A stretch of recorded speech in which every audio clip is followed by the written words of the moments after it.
और उसी संदर्भ में हम भी अपने विचारों को आपको सबके बीच में रखने आए हैं। साथियों, अभी मेरे पूर्व वक्ताओं ने अपने अपने शब्दों से बहुत कुछ आप सभी को समझाने का प्रयास किया है।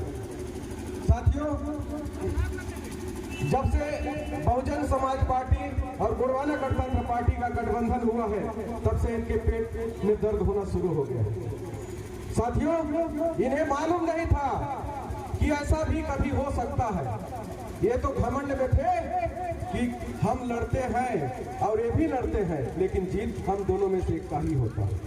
और इस घमंड में जीते थे, लेकिन उन्हें क्या पता था कि कभी बहुजन समाज पार्टी और गोंडवाना गणतंत्र पार्टी एक होकर के लड़ना आ जाएगी मैदान में।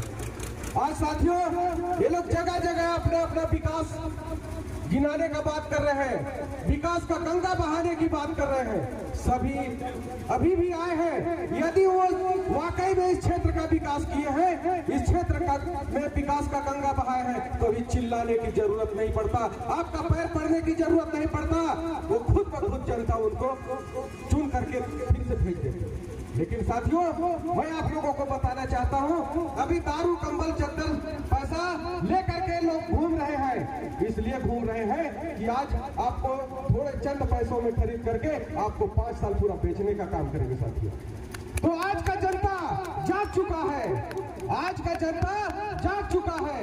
इन बेईमानों, दूर भाग जाओ, नहीं तो तुम्हें भगाने के लिए पूरा गोंडवाना गणतंत्र पार्टी और बहुजन समाज पार्टी तैयार बैठा है।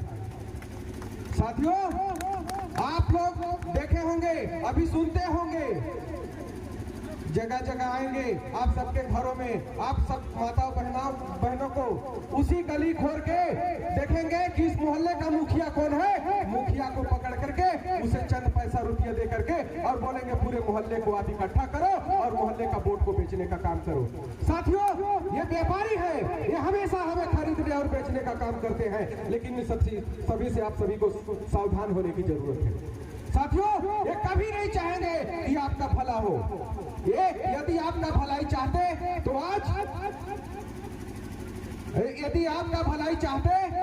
आज उन्हें चिल्लाने की जरूरत नहीं पड़ती।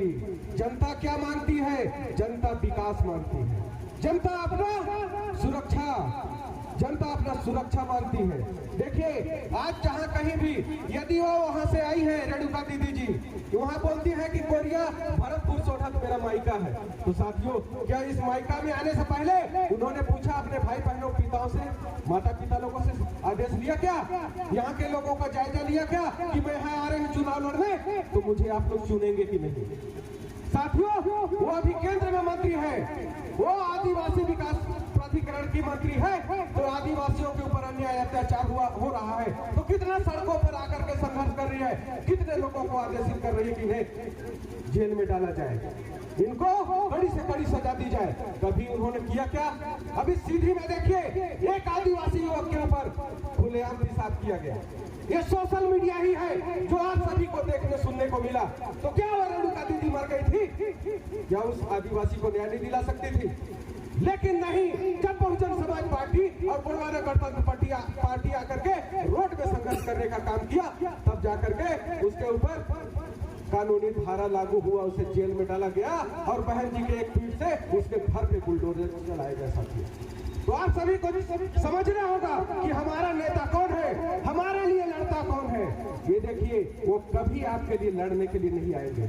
आप देखिए, शिक्षा व्यवस्था को पूरे तरीके से खत्म कर दिया है, क्योंकि आप पढ़ते हैं तो आप आके आंदोलन करते हैं, संघर्ष करते हैं, अपने लिए नौकरी मांगते हैं, बड़ी बड़ी नौकरियों मांगते हैं।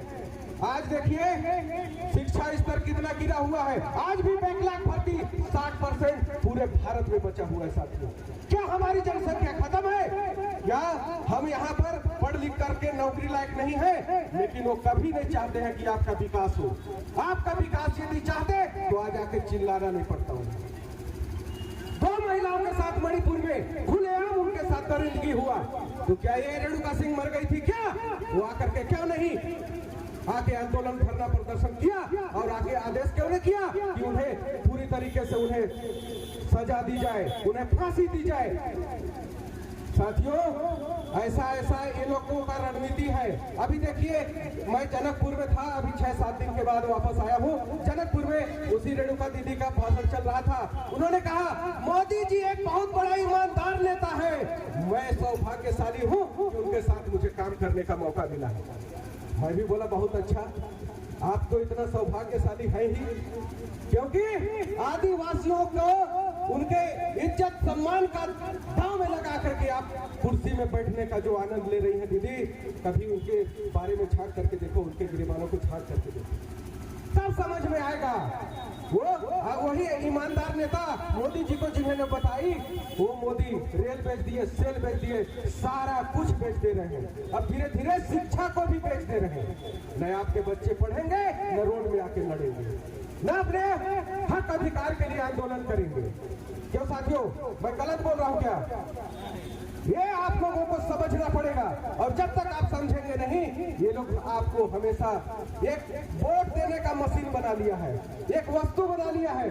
समय आता है, 5 साल में एक बार समय आता है, सभी अपने अपने विचारों को व्यक्त करते हैं और वोट मांगने का काम करते हैं। सिर्फ उनसे एक सवाल कर दो कि आपने 5 साल जो बिताया, हमारे लिए कुछ योजना तो बता दो कि हमारे विकास के लिए आपने क्या किया। साथियों, उसी समय वो बैक कदम लेकर के वापस चला जाए। तो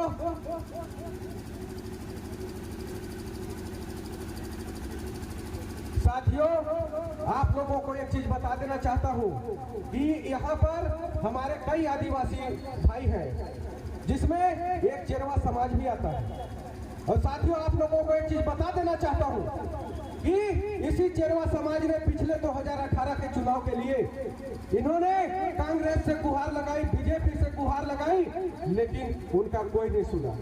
साथियों, मैं आप लोगों को बता देना चाहता हूं कि बहुजन समाज पार्टी चेरवा समाज को सम्मान दिलाने का काम किया, उसे मैदान में उतारने का काम किया, यहाँ पर मुकाबला में लाने का काम किया। और उसी दिन से सभी लोग जान गए कि सोनत भरतपुर में कोई चेरवा समाज भी रहता है। साथियों, इन्होंने कभी आपका भला नहीं सोचा है, आपको कभी अपने बराबर नहीं आने दिया है, न आने देंगे। साथियों, मैं आप लोगों को एक चीज बता देना चाहता हूं कि जिस विचारधारा की जो पार्टी होती है, वो विचारधारा ही उनका ड्राइव करती है। तो ये विचारधारा ही उनका अलग है। ST SC OBC के लिए कभी इन्होंने कोई भलाई का काम नहीं किया है। जब कभी भी वो ST SC OBC ऊपर उठना चालू किया है, तो उसे किसी न किसी बहाने से उसके पैर को काट दिया जाता है। साथियों, कभी चाहता है कि राजा कभी चाहेगा कि प्रजा मेरे सामने मेरे साथ बैठे। तो साथियों, इसी प्रकार से हमें उस राजा को बनाना है जो राजा अभी बोले कि हम, वो कलेक्टर भी हो चाहे कोई भी हो, हम दरी बिछा करके बैठेंगे, हम बराबर में बैठेंगे। ऐसा राजा चुनने की जरूरत है। साथियों, मैं एक चीज और बता देना चाहता हूँ, ये तीनों जो यहाँ पर उतरे हैं, 3 जो विधायक अभी अपने आप को विधायक बनाने के दौड़ में लगे हैं, लेकिन उनको बता देना चाहता हूँ, ये जो हमारे बड़े भैया श्याम सिंह मरकाम जी हैं, इन्होंने IAS का नौकरी नहीं किया। IAS करने के बाद, IAS अगर करते तो सिर्फ एक जिले का विकास करते। क्यों साथियों, IAS बनते तो सिर्फ एक जिले का विकास करते, लेकिन इन्होंने ठाना कि मैं IAS का नौकरी नहीं करके मैं समाज का सेवा करूंगा, इस पूरे भरतपुर सोनहत का विकास करूंगा। तो साथियों, हमें ऐसे नेता चुनने की जरूरत है।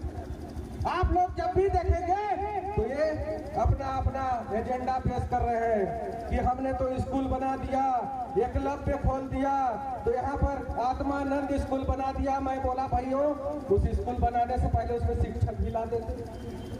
आज बच्चे हड़ताल करते फिर रहे हैं, बच्चे ताली थाली बजाने वाले बन करके रह गए हैं। मैं इसीलिए बोला साथियों, मोदी जी का एजेंडा है कि शिक्षा को पूरी तरह खत्म कर दो, प्राइवेटीकरण को आगे करो। प्राइवेट में बच्चे जाएंगे तो किसके बच्चे जाएंगे? गरीब क्या पढ़ा पाएगा?